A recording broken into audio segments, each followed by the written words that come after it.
Hello mga guys, mga idol, mga sir, mga madam. Magtanim tayo ng asula. Asula. Ayan o. Ayan. Nilubog ko yan ng 10 cm mga idol. 10 cm. Tapos nilagyan ko ng plastic. Para yung tubig na andyan lang, hindi mawawala ka agad yung tubig. At saka pag diniligan mo yan,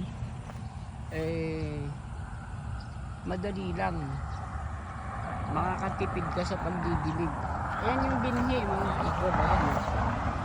Tinanim ko yan sa yung bulak, yung mga bulak ng unan, yung mga magic pillow, ganun, ganyan.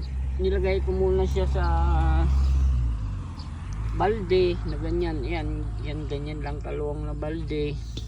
Tapos nilagay mo naman isa sa tubig kasi lulutang to mga idol. Yan, ibinabaw ko dyan yung mga sola. Ngayon, ganyan, dumami na siya, ganyan nakarami, ganyan na siya kakapal. Ayan o. Ngayon, itatanim ko dito, ayan. Meron na, ayan. Ganyan lang. Ganyan lang kagdadang tanim hanggang doon. Bali, 14 meter to mga idol. Yung haba hanggang doon.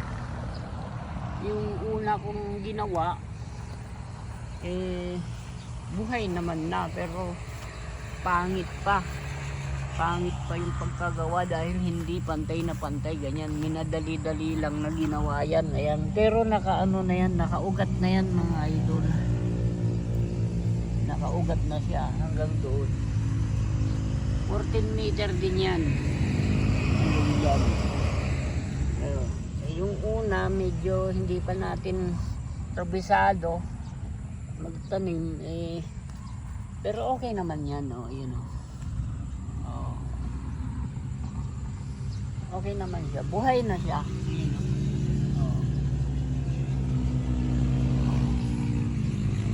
Ngayon dito lalong maganda na kasi sinasaklansak ko pa yan ng yung ng semento, kutsara ng semento. Ayan, tapos tinanggal ko yung mga ugat-ugat, gano'n.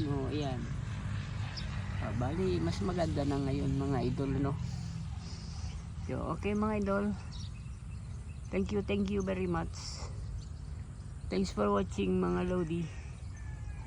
Ayan, mga ilang linggo lang yan one day, 1 week lang yan, okay na yan. Mag-uugat na yan.